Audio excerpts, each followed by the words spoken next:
Welcome, wherever you are right now, whatever kind of day it has been.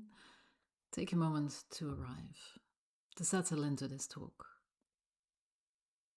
Feel the weight of your body, the contact with the chair, or the floor, the ground beneath you. Maybe you're sitting, or driving, or walking, or lying down. All is well. Let's take one slow breath in and let go. So breathe in through the nose and exhale. Let's do that again, and now inhale a little bit extra after your first inhale. So you inhale a little bit more, and exhale. Let's do that 2 more times. You inhale a bit more, exhale. Last time, inhale more, exhale. A new session on how to move from awareness and acceptance towards what I call adjusting your current reality, your beliefs, your thoughts, how to flex your mind, which is the title of my first book, not by coincidence. If you're able to flex your mind, you can tweak your world entirely and live the life that you want. Let's start with the most important thing here, your nervous system. Your nervous system is not just about stress or relaxation, the good old fight, flight, freeze, and fawn. It's the operating system your entire life runs on. It determines what you notice, what you believe is possible, and how you feel in your body, and what you attract in your life. Your nervous system is largely running on old programming, patterns formed in childhood, protective responses that made sense once, emotional habits that your body has rehearsed so many times, they feel like your personality. But this is not who you are. This is what your system has learned. And as you can imagine, whatever has been learned can be updated. Here's the other thing that neuroscience has shown us. Your brain cannot fully distinguish between a real experience and one that's deeply felt and vividly imagined. Now, many people have told you this perhaps already, but why is that? Let me explain. Stay with me. Let's say that your brain has one job and one job only: to make sense of reality, to guide you through life, to keep us alive. We are wired for survival, not happiness. Let's not forget that little detail in all of this. I'll repeat it quite often. To make sense of reality, our nervous system runs everything, every single experience, every moment, through the same system. So there's no separate track or anything for real things and imagined things. It all goes through the same machinery. Now, parts of this machinery is quite old as well. Not referring to your actual age, old as in not too evolved from when we were still, all of us, looking for berries as a species. So this means when you vividly imagine something, your brain fires almost the same signals as when it actually happens. Same stress hormones, same physical response, same emotional charge. The body really doesn't know the difference. Now think of it like a projector. The projector doesn't know if it's showing a documentary or a fiction film. It just projects whatever film is loaded into it. Now your nervous system is the projector. Your thoughts, your memories, your expectations, those are the films. Now here is where most people get stuck. Something hard happened, maybe years ago. The nervous system loaded that experience as a film and kept playing it. Not because you chose that, because that's what nervous systems do with unprocessed threats. They keep the footage running as a warning system. We need to be kept alive, remember? So you walk through your life, new job, new relationship, new opportunity, but the old film is still playing in the background. And the projector keeps casting that old image onto everything new. So the new thing gets colored by the old fear, by the old wound, by the old story of what's possible for you. You think you're seeing reality clearly. You're actually watching old footage and calling it now. This is why you can change everything on the outside and still feel exactly the same on the inside. The circumstances changed. The film didn't. Your consciousness didn't. So what do? You change the film first. And this is where it gets pretty amazing, because if the brain cannot distinguish between real and imagined, that can work in your favor. When you create a new internal state deliberately, when you feel in your body what it would feel like to be safe, to be enough, to have what you want, not as a fantasy you're chasing or dreaming, daydreaming, but as a lived experience in this moment, the nervous system starts to treat that as real, as familiar, as the new normal. It's safe to be in this state. So you're not pretending, you're rehearsing in a way. Neurologically, somatically, for real. And when you do this consistently, something shifts. The brain starts filtering your perception through the new film. You notice different things, you make different choices, and you stop tolerating what no longer fits you. The external world starts to recognize around your new internal signal. And that is what manifestation actually is not magical thinking, is not visualizing the Porsche on a vision board. It is becoming at the level of your nervous system, the version of you for who a different life is simply normal.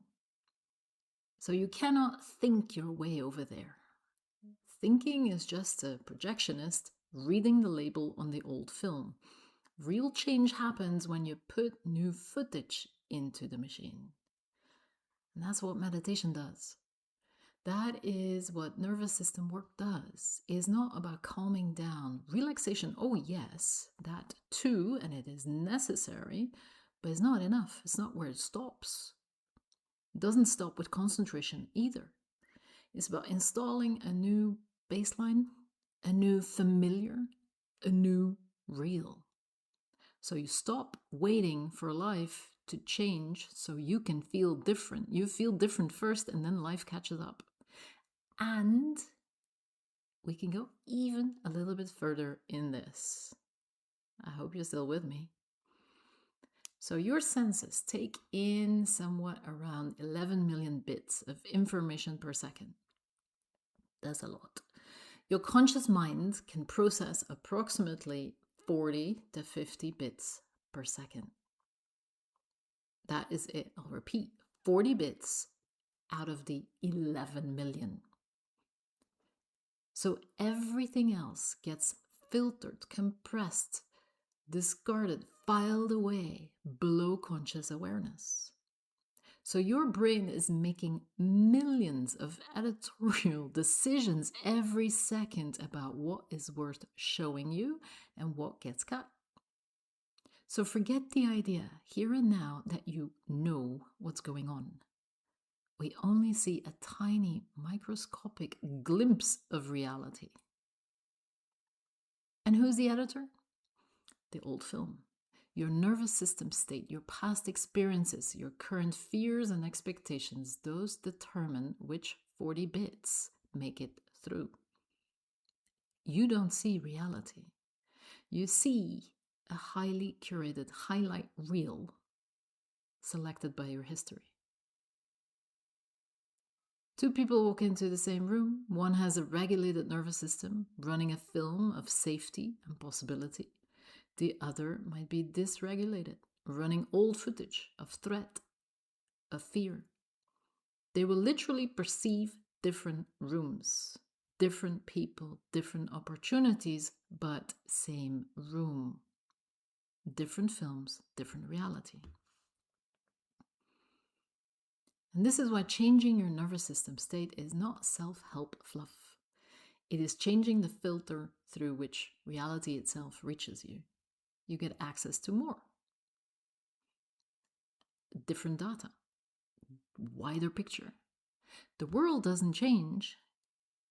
The editor does. So I'll rephrase and make it more practical. So when you repeatedly feel something in your body, your nervous system starts to treat it as familiar, as normal. Ah, we've been here before. I know this. This is not positive thinking. This is not fake it till you make it. This is how the system actually works. So in the beginning, we start with awareness, simply noticing what is here, what is true. What is the body telling us? Then comes acceptance. Whatever we've noticed, accepting it. Accepting is a willingness to stop arguing with reality because it already is. So to say, this is where I am now, and I'm not going to spend my energy pretending otherwise, because this is what is right now. Because every time you resist what is, when you resist reality, your nervous system tightens. There's a sense that something's wrong, unsafety, that you're not where you should be. So brain and body in general don't like that. We are programmed once again to survive, to go for safe environments, always. And now this is important because a system that's contracted like that cannot create. It can only defend. So you cannot manifest when you're in a state like that. You truly need to go through the acceptance of what is. Now, this doesn't mean lean back. It is what it is, nothing to do about it. Oh no. On the contrary, you only accept where you are now. And from there, we start adjusting what needs adjusting, what no longer makes your heart sing, what you want to change. Adjusting doesn't mean forcing yourself to feel positive. It doesn't mean pretending that the hard things are not hard. It means making a conscious choice from a regulated, settled body to begin orientating towards where you want to go. Now, most people wait for their circumstances to change before they allow themselves to feel better. Happiness as being conditional. I also mention this in the book, Flex Your Mind. When I get the job, then I will feel confident. When the relationship changes, I will feel loved. When I have more money, I will feel safe. But the nervous system doesn't work that way. The feeling doesn't follow the circumstances. The circumstances follow the feeling. So what you are inside consistently is what you create outside. And I know, maybe that sounds too fluff, but it really isn't. So go outside when you feel amazing and happy and the whole world seems to be in a good mood. Yes or no? I mean, the cashier is smiley, even in traffic, it all goes smooth. Then wake up in a bad mood, slightly late for everything, a bit stressed. You go outside, most likely the first person you meet will give you a negative look already. You radiate a different kind of energy. And as we are all, again, I repeat it again, as we are all wired for safety, also all the other people that we meet, they might feel like they need to defend because you are a potential danger. You're sending out some energy that you don't like this world. It's that simple. So I hope that makes it less fluff for you. So in this way of working, we always start with the body. In the mind, a vision board can look very convincing. In the body, the truth is always a little bit clearer. So take a breath right now, here and now. Do you feel any tension? Any tightness in the chest? How does the body feel in general? Perhaps you can relax the abdomen.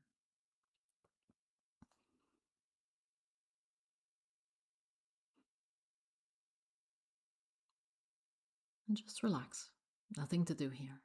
Let's breathe in for, let's say, 4 counts. And let's breathe out for 5 counts. Breathing in for 4, 1, 2, 3, 4. And breathing out 1, 2, 3, 4, 5. If you just do this every now and then, you're shifting your nervous system from activation, from being stressed, to regulation, from past to present. And this present moment is the only place from which you can create anything new. So when we've not done this kind of work, the body is often living in the past. An old disappointment that never fully moved through, a fear that got stored, never released, a version of yourself from 10 years ago that your system is still protecting. And as long as the body is rehearsing those old states, it keeps sending the same signals out to the world. So the body is keeping you safe, staying with the familiar. We're wired for safety, for survival. I think you got that now. So adjusting can feel very unsafe, unsettling. It means letting go of the familiar, and there will be resistance. On a physiological aspect, the brain will say no to that, as it will take energy to embrace a new, unsafe situation. And the brain wants us to be safe, to contain energy at all times. So this will definitely create resistance. And then we've done the work, because we can observe, be aware of that resistance, and we can allow that resistance to be there. And you can train to do this in meditation. So there is resistance. I am aware of it, and I accept that it is there. What I also do is actively make changes. There's no need for me to stay in this state of resistance. Why would I? So adjusting means gently, kindly interrupting whatever feels safe. So if you are in the same habits, the same thinking patterns, we're gently interrupting those. You're introducing something new, a different feeling, a different state, a different signal. I'm a very practical person, so let's make this practical again. Think of something in your life that you genuinely want. What you actually want, not what you think you should want. So maybe it's something to do with a relationship. Maybe it's work. Maybe it's a version of yourself that moves through the day with less tension, more ease, more contentment. Maybe it's you with happier thoughts. So how do you want to feel? When you think of this, how does it feel? If it is the relationship, what does it feel like to be truly seen by someone? To be at ease? To not have to explain yourself? To feel safe enough to be exactly who you are? Feel that in the body for a moment as a sensation. If it's work that you would like to have changes to, what does it feel like to do something that you like? To finish a day and really feel good? To know that what you do matters? Just observing. Maybe it's very difficult to do. Maybe it's easy. It doesn't really matter. If it's to be more at ease, feeling more contentment, what does a settled nervous system feel like? Shoulders down, relaxing the jaw.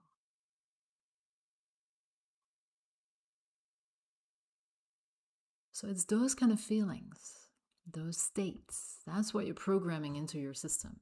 You're familiarizing your body with a new normal. And the more your body knows this feeling, the more it becomes your new normal. So that's why it needs practice. Change will not come after 2 meditations. Let's try to do something in a consistent way for 30 days, for 60 days, for 6 months or a year, and see where you are then. Here's the paradox that I keep coming back to. You fully accept where you are, and you begin to embody where you're going. So it's not but, it is and. It's both. It's at the same time. I'm here now. I accept it all. It is what it is. And I'm becoming someone new. So this is very different from striving, from forcing, from the kind of ambition that comes from not feeling like enough. This comes from a very settled place, a clear place, a space where you're not running from anything. Definitely not running from lack. You're simply choosing, what is the version of my life that I'm ready to move forward to? And can I feel what that feels like right now, even briefly? It's a practice, it's not a technique. Every time you come back to regulation, you're training your system. Every time you allow yourself to feel the life you want, even for a moment, you're laying new neural pathways. You're not waiting for your life to change so you can feel better. You're feeling better so your life can change. Take one more breath. Exhale fully. Exhale a bit more. Same as what we did with the inhale, we now do with the exhale. So you're breathing in. Exhale. Exhale more. Thank you.